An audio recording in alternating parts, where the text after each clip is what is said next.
les Scouts et Guides de France, on est très attaché à être à l'écoute des besoins de la jeunesse. Ce que l'on observe, c'est que des tendances qui existaient déjà avant, par exemple de mal-être, de difficultés, mais aussi de besoins de reconnaissance vis-à-vis des adultes, se sont accentuées ces dernières années.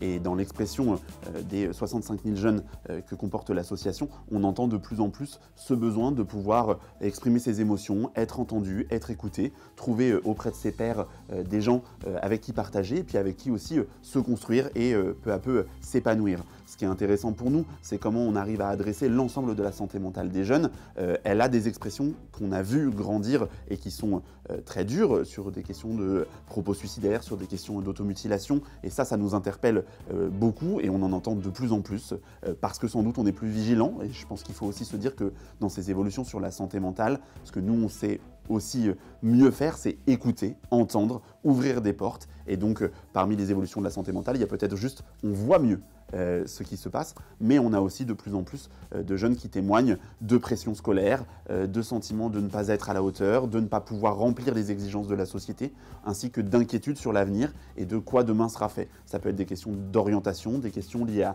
l'emploi, est-ce que je vais trouver un travail, est-ce que je vais avoir de quoi vivre dignement, ou des questions liées à l'écologie, sur de quoi sera fait le monde et dans quelle planète je vais vivre et grandir. Les mouvements d'éducation populaire, les Scouts et Guides de France et puis tout ce grand collectif ont une responsabilité immense sur la santé mentale des jeunes. D'abord en amont, c'est intéressant de ne pas se consacrer uniquement à quand ça ne va pas. La santé mentale, ça se construit.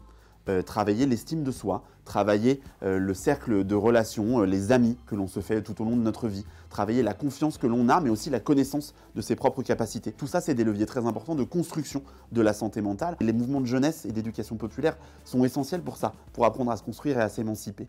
Et puis, il y a aussi une responsabilité d'écoute lorsqu'on est confronté à des jeunes qui ont besoin de témoigner, qui ont besoin de dire ce qu'ils vivent et ce qu'ils ressentent.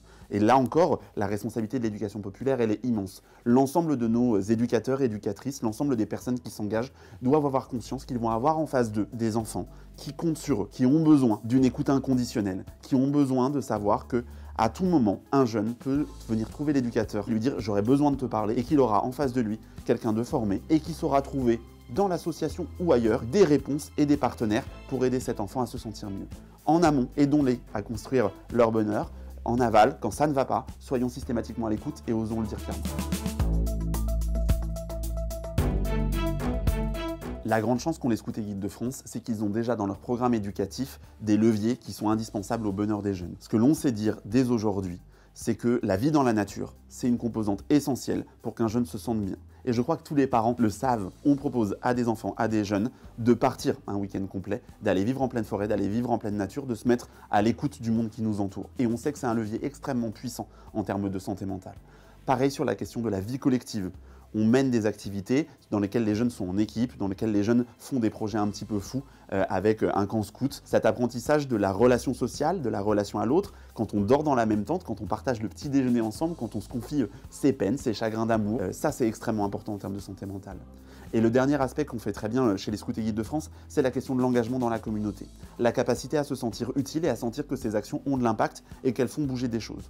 Parmi ce que les jeunes nous témoignent, il y a le sentiment parfois d'être impuissant et que de toute façon tout est joué et que le futur sera forcément noir. Les Scouts et Guides de France développent une pédagogie active orientée sur « tu peux changer les choses, ta voix compte, ce que tu fais va bouger des lignes » et donc quand on travaille avec eux l'engagement, le projet, l'acte citoyen, on leur donne confiance dans leurs propres capacités et dans le fait qu'ils sauront affronter les problèmes que la vie leur adressera.